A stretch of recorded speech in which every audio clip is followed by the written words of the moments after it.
Good evening, ladies and gentlemen. Welcome to the Working Tools Podcast. Tonight we're joined by Right Worshipful Brother Moises Gomez, the Grand Historian of the Grand Lodge of New Jersey.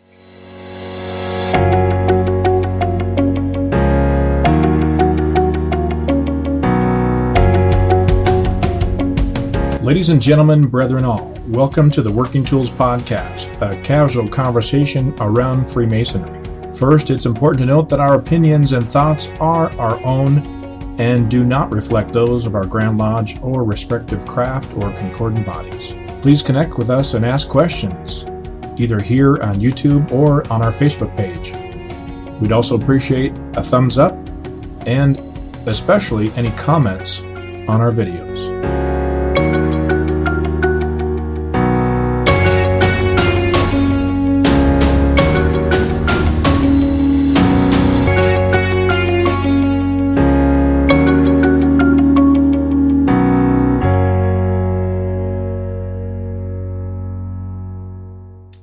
Brethren, thank you for having me here as I represent New Jersey. It's really an honor and pleasure to be at the Working Tools at your request. I don't get to do too many podcasts, but I'm really looking forward to this and having a casual conversation with you three, and hopefully many others can join in later and see the recorded version. Excellent. Well, thank you for joining us tonight. As I know you a little bit, why don't we get started and introduce you a little bit to Connor. We're going to join tonight. Again, my name is David Colbeth. I'm a Mason of Washington, jurisdiction of Washington. We're missing our intro man tonight. He's having a family emergency, Worship Brother Matt Appel. But I've got Worship Brother Steve Chung tonight and Brother Connor Massey, both from British Columbia and Yukon. I'm almost a worshipful. I will be in about a year and a half. Year and a half. As long as everything stays the same, right? As long as we keep moving forward. Exactly. That was one thing we just talked about this last week at our lodge, was the idea of possibly just pushing pause and letting everybody stay where they're at for another year, because a guy's been planning it for 5 years and now he can't fulfill his things he wants to do as master. It's kind of a bummer. Yeah, we just agreed to do the same thing in our lodge. We're just putting the pause button on because I think our worshipful master got installed, and a month later we had COVID. So he had one meeting, right? And exactly. It would just be robbing him of that whole experience to not allow him to sit there for a year in an active lodge. Yeah, we definitely discussed that for my two lodges, but we both decided ultimately that it would be better to progress. Also, because that's kind of what the Grand Lodge of BC seems to want everyone to do, with them swapping over the Grand Master a week or a month or so ago. Huh. But, here in New Jersey too, where our Grand Lodge was extended till November. We normally have our meeting in April, which was right in the heart of the area, especially here in New York City area. Was quite the worst probably around the world, but we've extended it till November. So if everything goes right, we're planning to have our annual communication in November, and everybody will transfer over and we'll get a new Grand Master. But again, if things get worse, if this second wave gets worse, things may be thrown for a loop. But many organizations have just decided to extend it 1 year. I know New York did, our Eastern Star here did, out of respect to the elders, who the majority make up a lot of our appendant bodies, and to watch for their health. So a lot of organizations have decided to just go 1 year. And this way it'll give the current presiding officer time to have their year, if anything, and the new one can start fresh in a new year without having to have half a year in the middle of this pandemic, just get in and do nothing with it anyway. So, Moises, your background, were you one of these guys who went through DeMolay, found Masonry after that, or did you jump into Masonry straight in and go hard? Unfortunately, believe it or not, I came into Masonry in 2008. I applied in 2007. I had no family relations with any Masons in my family. I'm the first in my generation, or in my family that I know of. My father, my grandfather, none of them were Masons. But I actually started getting involved because I've always been a historian by love. I just love history. I love reading history.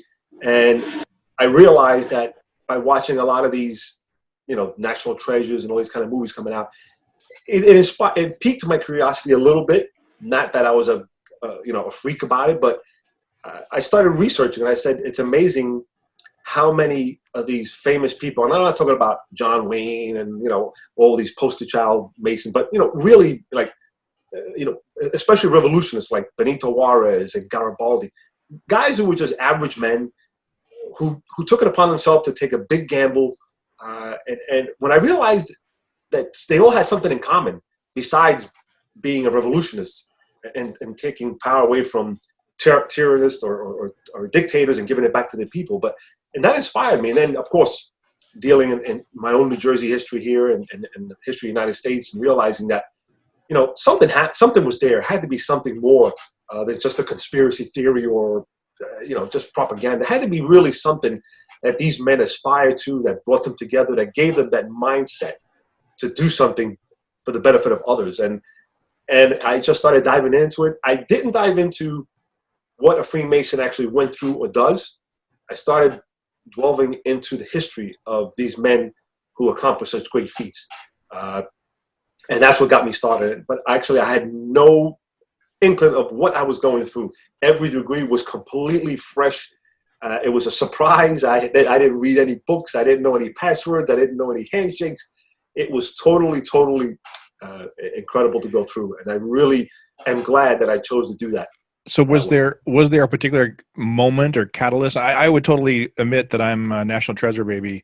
Now, granted, I do have, my wife's uncle had talked to me about Shrine, and I didn't know it was Masonry. I didn't know what it was necessarily for a long time, years and years. They're in Missouri, so when we go back and visit him, he would always just talk about it and what he's doing, and it was just part of his life. He's been a Shriner, had been a Shriner for 50 years, and so, but I didn't know that's what he was really talking about. But then when I saw the movie, it clicked. And so I finally said, "Okay, Uncle Jesse, what's this about?" And he goes, "You finally asked me."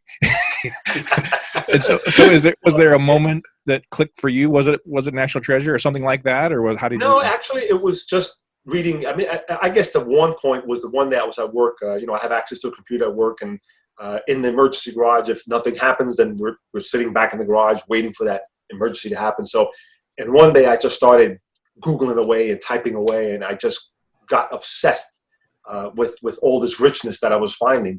But it wasn't no one particular movie or one particular incident. It was just a culmination of researching.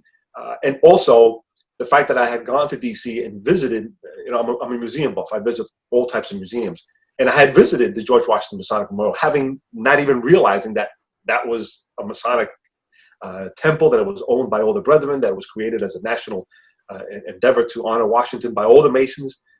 And that really just set me off. And I mean, I would be glued onto the computer for hours at a time, Googling stuff. And I just, the founding fathers, how many signed the Declaration, how many signed the Constitution. The fact that our first Grandmaster here was kind of the father of the Constitution, David Brearley. He's one of the oldest members of that committee. He was the first to sign it. And I was like, well, there's got to be something special here. I mean, and then he goes on to become the first Chief Justice, and he's the first Grand Master, and I'm like, there's got to be something more here. There's got to be something special here that I'm missing out on. And then actually realizing that Masonry was huge in Cuba, even during the dark periods of the Castro regime, how it kind of was there, but it wasn't there. But if I don't know about it, I am not going to persecute you guys. If you're doing it on the ground, as long as I don't know about it, keep doing what you're doing. Considering that he kind of abolished all religion, all the other, Knights of all these other groups. It was quite amazing to hear that was the one group he let survive. I was totally like, really? It was no other groups survived that? Nope, he squashed everything. And I mean, and I'm Cuban by my parents. I was born here, but my parents were born in Cuba. They immigrated before Castro, so they weren't involved in having to leave in exile. So they came early in the 50s. But the fact that when I researched Cuba and I realized some of the stories, and it was funny because there was some of my family members that had Masons on their other side of the families, and they would always talk a little bit about it and how, the story is that when his first revolution that he tried in 53 didn't work out, and he ran into the Sierra Madres in the mountains, that he hid, and Masons took care of him. They cared for him. They gave him help, harborage. They gave him shelter, and his family were Masons. I mean, he was a wealthy man.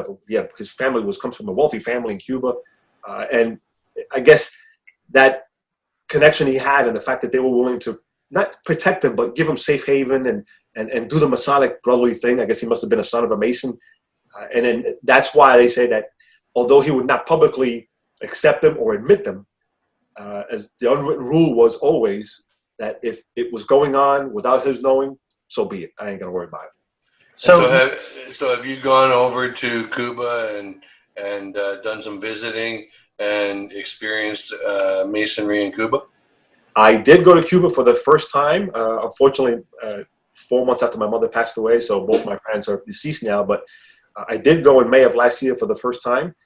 It was a cruise, and then we spent a few days docked in Havana for a couple of days. And I was able, of course, seeing all the other iconic places, the place where Hemingway lived and where he, where the daiquiri was created and all that, riding the old cars. But I do have plenty of Masonic friends in Cuba, including the Grand Master who stepped down previously and the current one now. And there was a brother who I've known for quite some time now, Victor, and he actually came to Rochester, New York to witness me receiving my 33rd degree in the Scottish Rite. So it was very, Isn't Victor the caretaker of the Grand Lodge of Cuba? Yes, he's the museum and library, the Grand Lodge of Cuba. Yeah. High up the in the knowledge in that man's head is incredible. I went there and just the stories. I forget about the stuff that we could see, and the stories that came out of Victor were incredible. Very influential man, very compassionate, very eager and willing to help.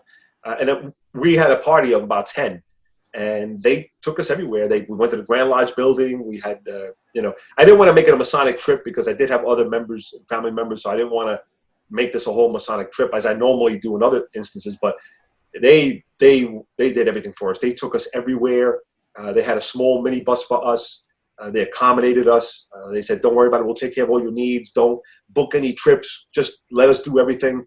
And of course, he gave us a tour of the Grand Lodge building. We saw the lodges. We saw his museum that he has there, very historic. And it's poignant to point out that when you walk through the front door of the museum, on either side are pedestals with a bust of famous Masons. Mm-hmm. Maybe 70% are old Americans. So you have, Washington, you have all these famous Masons going down the line on either side. And it's amazing that a country who at one point was at odds with us still admire and relish American Freemasonry. I mean, they really take that to heart. And the first president, Jose Marti, the martyr of Cuba, lived in New York City for 14 years. And it was here that he based his operations for the War of Independence in 1895, the war against Spain that freed Cuba and Puerto Rico and the Philippines into our custody. But he was, he taught here in New York City at Columbia University. He studied here. He lived here. The first president was a school teacher in upstate New York. So I just blew my mind. I was saying, wait a minute, this is amazing that this is all happening right here under my nose, and I never knew about it. That my parents never knew about it. I mean, it was just amazing that I was able to make those connections and realize that the father of our nation, who's considered the Washington of Cuba, Jose Marti, was a very influential, inspirational man. He died for the cause of that battle, but lived here in New York City and raised the money. He sought Masonic affiliations. He sought Masonic guidance and counsel by Masonic members here who helped him raise arms and raise money and have ships to be able to transport it down. And many Masons from here went in support of that battle as well. So it's just astonishing to see all that. And that's what really just blew me over the top when I started really digging deep. And I was like, God, it's got to be, I'm missing out on something. I must be doing something wrong. It's amazing. The history there is so rich. But I think Connor had a question for you. So with you being the grand historian, and your obvious fascination with the history involved with Freemasonry, have you joined any of the education and research lodges like Quattuor Coronati or the Dormer Society? Or I'm a member, or not a member, but I receive all of the papers from a lodge in Virginia, 1777, I think, that I get every week. And I was wondering if you were a member of any. I'm a member of so many of them. I mean, as far as Georgia, South Carolina, Ohio, Iowa, some of them, they made me honorary members of it. If it is right now, I'm in line to speak for the Quarter Cardinale Lodge. Hopefully, the incoming master is a good friend of mine and a past Bristolian lecturer, Michael Keasley. The incoming junior warden, I think junior warden, is a very good friend of Steve and I's too. So we're okay. Well, he's trying to slate me to speak for there, and I'm preparing a paper now that if everything goes well, I will present there. Hopefully, it will be published in the Quarter Cardinale. Everything's been thrown for a loop because we were planning to do it in February. It got pushed to June meeting. They only meet 4 times a year, and now because of the pandemic, we've kind of set the date of September 9th of next year. He goes into office in November, but again, we don't know what's going on with this situation yet. I know the UK is pretty much still suspended all meetings in Scotland and England. They haven't opened up yet, so I don't know if they're going to extend it a year. But the plan is eventually, hopefully, if they accept it, to have me speak there, present my paper there next year, and that's a real honor for me. But I would imagine after the show, I would imagine he knows Trevor. Do you know Trevor McGowan? Yeah. No, I've never met him in person, but I know of him. Yeah. Okay. After the show, we should swap notes, because if there's more education research lodges down in America, I'd be happy to either join if I have to pay dues, or get my name put on the email list, because I study history at university, and it is my passion is Masonic education and research. I love it too. I mean, I really enjoy I really know how far I've gone when in December I start breaking out the checkbook and paying dues, and I realize this is way too much. I belong to well over 40 organizations. Wow. That I literally pay into, not to mention probably the 20 or so honorary positions I have all around the world and here in the United States. So, honorary is great because you don't have to pay, but when you start adding up the dues, it's pretty. And I'm not one for joining a lot of lodges. I belong to one lodge in New Jersey. I believe in focusing on my mother lodge. I know some brethren like 5, 6, 7 lodges, and I know in the UK it's big to belong to multiple lodges. But again, some of these countries and other states don't have as many appendant bodies, so you can focus a little bit more on the craft. But when you belong to everything under the sun, it's tough to find that balance. Yeah, no. Yeah. So I try to not interfere with my lodge. My mother lodge always comes first. Atlas Pythagoras Lodge, number 10, by the way, in Westfield, New Jersey. That's my mother lodge. I was initiated, passed, and raised there. I was briefly a member of Inspiratus Lodge, which was New Jersey's first traditional observant lodge, which is still legally on today, going on, but we're about to close it because it's just not working out here. But I really had doubts about even joining it. They actually forced me in the last possible day. They kind of convinced me to join to help out, but I've always felt, I should just belong to one lodge. Now, if a lodge wants to make me honorary member, you know what? That's up to you. And that's your decision. That's fine. But I try not to belong to too many lodges and too many institutions. And whatever I do, I try to give it my 100%. I'm currently the presiding officer of the Red Cross of Constantine, my conclave here in New Jersey. I had to do a second year because the incoming presiding officer's wife was very, very ill, and he had to step back. And instead of letting him lose his position, it's a 10-year line. It's a long line. I said, well, listen, why do I stay on another year? If she gets better, you can come back. I'll switch. You can take over, and it's your year. So we're kind of keeping it on freeze. So I decided to do another year, but I presided over 9 Masonic bodies in my lifetime, and there's a few more. And so that kind of brings us back to who Mo is. So that was 2008. So in 12 years, you're now the grand historian for your Grand Lodge in your area. So that's got to be quite the journey. You want to give us the Cole's Notes version of your journey over the past 12 years? Actually, I was lucky enough to join what I believe is a wonderful, wonderful lodge. I think the mentors in our lodge, in particular, one Right Worshipful Thurman C. Pace Jr., who has an incredible history of his own in outside Masonry, and the fact that he's presided probably twice as many more bodies than I've ever done. He's been a presiding officer over 30 Masonic bodies around the world. So he's a very well-known man throughout the entire globe. There's councils and chapters named after him. He's not even dead yet, and they're still named all over the world, in Portugal and Romania. And he was from our mother lodge in Atlas Pythagoras, and he from the moment I was initiated, we pause on refreshment to shake the candidate, the new initiate's hand, and an apprentice. We shake his hand, we give him a hug, and from that moment we hit it off. And he's been able to open up more doors for me than anything else, but with the notion that you have to work for it. So it's not just opening doors and sliding people in. He saw something in me. He saw I was aggressive. He saw I was really 100% into it, and I let my actions speak for myself. And I got on the board running. I mean, I hit the floor running from day one. Right after I was raised, I was thrown into the junior deacon's chair because the individual couldn't make it, and he wound up moving to Connecticut. His job moved him to Connecticut, and I just continued in that spot. And 4 years later, I became master of my lodge, and we had a very successful lodge. A year. It was incredible for the work that everybody did. And in 2015, I became grand historian. And with the exception of the 1 year, I've been there. If everything goes right, I'll be there 5 years, and then that's it. I'm not doing no more. Well, I'm running for the South, so hopefully, God willing, someday, if the brethren do choose, I will be Grand Master in 2025 if everything goes right, and if I'm elected. But I chose that after I committed to 2 more Grand Historians. I won't do it anymore. I think it's time for the door to be open to others. I don't believe in locking down something, just keeping it forever. I think as it's done wonders for me, I wanted to do wonders for others, and I want to open the doors for others and be that voice and that spark igniter for somebody else, and let them take the run and lead. And not that I don't want to do it, because I do enjoy doing what I do, but I think that there's a lot of potential out there, and as I was tapped, I want to be able to tap somebody else and let them run with it, and I'll be there every step of the way.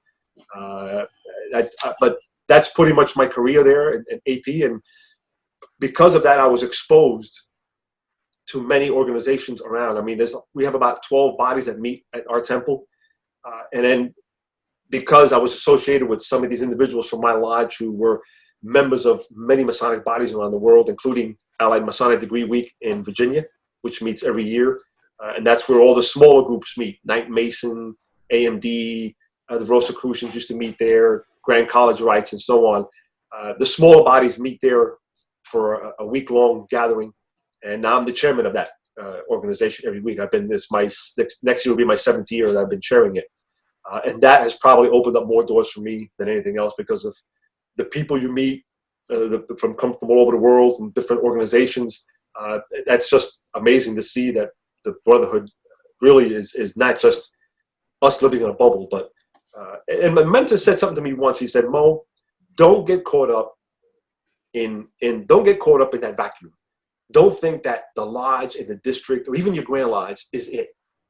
Freemasonry, trust me when I tell you, I've had the pleasure and the wonderful opportunity to travel the world on many different assignments, on many different levels. And I tell you, the best advice I can give you is travel, meet brethren. Don't think that the whole world is just here in your little home space. Some people feel secure in that place. Because here I may be somebody, a grand historian. If I go to Chile, who am I? I'm nobody. I'm just another brother. And some people, to that, it affects them. But I've never taken any advice as great as that advice. I've traveled the world. I've been to many countries. I've spoken in many countries, 29 states here in the United States. And I love every bit of it. And if I do nothing else in my life in Masonry, if I can continue traveling and speaking and meeting the brethren, and meeting how they do things and how different jurisdictions, we all don't come in the same way in matter, which is a misconception that we all do it the same way, which we don't. I mean, when you travel around the world and you see other jurisdictions, do all kind of incredible things in their lodge, to open the lodge, to close it, and you say, wait a minute, how can that be done? One of the really cool things about British Columbia and Yukon is that we've got 4 official ritual types: emulation, which is from England; ancient, which is kind of Scottish American; Canadian, which is from Ontario; and Australian from the United Grand Lodge of Queensland or Victoria, one of the two. And but the really cool thing is that I'm a member of 2 lodges. One of them, my mother lodge, is emulation, and my other lodge is ancient. And I'm proficient in both of those ritual types. But I can go to a lodge that practices ancient, or I can go to another lodge that practices emulation, and it's different. There's 4 official rituals in BC and 170-something ways of doing it. So that's amazing. But you know what? And then there's Connor's way. What's Connor's way? The right way. Exactly. The right way of doing things. The ancient lodge that I'm a member of is Asher Lodge number 3. And Asher Lodge is actually Mother Ancient Lodge for the Grand Jurisdiction. And our ritual, at least according to the historian of my lodge, and our regalia, we're the only lodge in BC that wears different regalia, all comes from Canongate Kilwinning Lodge number 3 in Scotland. Yeah, absolutely. I've been to that lodge and that building. It's fantastic. I mean, Scotland's a real love of mine. I've been there many times. I've spoken there many times. And I tell you, when you talk about being different within your own jurisdiction, I don't know how Scotland does it, because you can go to 2 different lodges in the same district and you feel like your worlds apart. And it's amazing to see the beauties of how different the rituals are. I mean, they have their prescribed ritual that if that's what you want to do, but every lodge has its own regalia. Every lodge has its own jewels. Every lodge can do their own ritual. But it's very rarely that I've gone to a lodge in Scotland that I've seen the same ritual in 2 lodges at the same time. It just doesn't. But it's the beauty. You know what? I believe that we don't all come in the same way and manner, and that's what makes Freemasonry so unique and distinctive. It gives every lodge, every jurisdiction a little flavor, something different, and that's what makes us grow. You know, the beauty of Freemasonry is that we're diverse, that we're tolerant. And that's the beauty of it. And I think if we all do it the same and come from that same mold, I think it can get bored and tiresome. But the fact that all around the world, we can all give that little input, that little twist, that little flavor, even so subtle, makes it all so special. Because I believe there's a lot of wonderful ways of doing things. And I think Masonry inculcates that, incorporates that all. And still, no matter where you go, you know you're a Freemason when you're into, even if you can't understand the language, you know you're in a room with brothers. And that's the beauty of it. Well, you and I will get along really well. I study Scottish history at school, and professionally, I'm a kilt maker. So when you're Grand Master, if you want a kilt to run around in, you just let me know. I will definitely do that. And if you said that you're hoping to be Grand Master in 2025. Well, in New Jersey, there's the top 4 positions: the Junior Grand Warden, Senior, Deputy, and Grand Master. In New Jersey, you run for the South. Yeah, same as here in BC. And then you progress automatically up to the Grand Master. You just got to get 1 vote. You vote for yourself, and you progress forward. And again, I've thrown my hat in for 2022.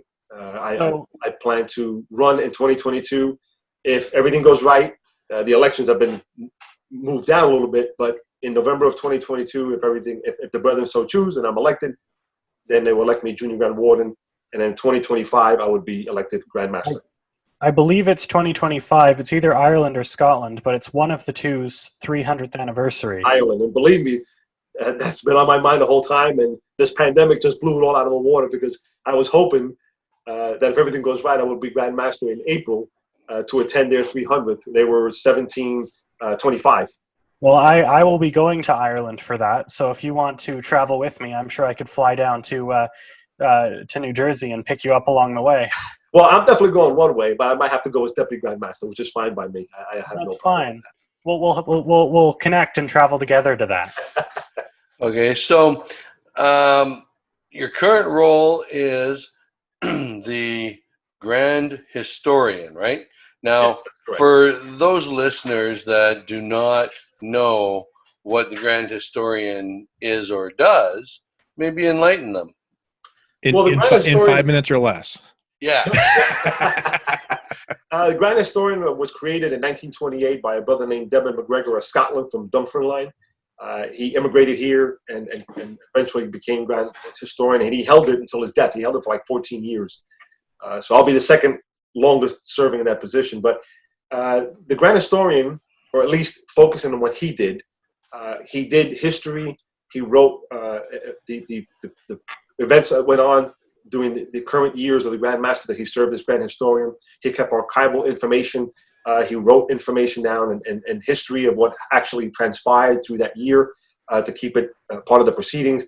But he also delved into ancient New Jersey history that that wasn't known about. He made a lot of discoveries here in New Jersey, which was incredible here in the States, even the United States as well. He was a very influential Grand Historian, one I really look up to. Now I still do that.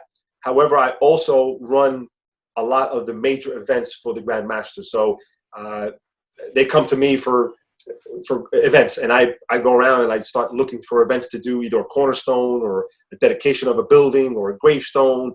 I just Google and search and do a lot of research and come up with great events to do, and then I put it together, orchestrate it, and run it for the Grand Master from one end to the other. Well, of course, with the help of the Grand Secretaries and the help of all the other brethren. Everybody's tasked with a little assignment. But for instance, we were going to, in New Jersey, 150 years ago, the first African-American, after the 15th Amendment allowing men of color to vote, he was the first person to drop a ballot in the United States. And he was from Perth Amboy, New Jersey. And he's not a Mason. But in doing research, I came across his grave in Perth Amboy, New Jersey, and this beautiful plaque says what he is. And I said, wow, how interesting. This was the first African-American ever to vote in the United States officially. And it so happened that this year, this March 28th, was the 150th anniversary. And I had orchestrated this event for a whole year, culminating, getting, the governor and the senators and the NAACP. And it was going to be sponsored by the Grand Lodge of New Jersey. But we were going to invite all these groups, Prince Hall Freemasonry. We were going to honor this great man and this great moment in American history. And the pandemic kind of blew it out of the water. So we're still going to do it, but we're just waiting to things to really kind of level off so we know we can plan 5-6 months without having to cancel again. But again, those are the type of things that I do as Grand Historian here for the Grand Master in his year. That's very, very cool. Well, there's so many different presentations that you could deliver. We just had some great ones in our district on the Underground Railroad and on the Civil Rights Movement and Freemasonry involvement in both of those. I was able to meet you as part of your presentation on your experience during 9/11. And I think if you would be interested and be open to the idea of joining us on another segment here to talk about that experience of your life, Connor asked in the Blue Room, we were having a conversation. He asked about pins and regalia that are available from New Jersey. And I was going to say that you have your own pin from your presentation, your experience during that segment. So that would be I have one of those. I'm fortunate to have one of those. You gave that to me when you were here in Washington. And so I think, Connor, that'd be a really neat thing to have for you. But thank you all for joining us on this segment of the Working Tools podcast. And we'll be back for another segment with Right Word for Brother Moises Gomez.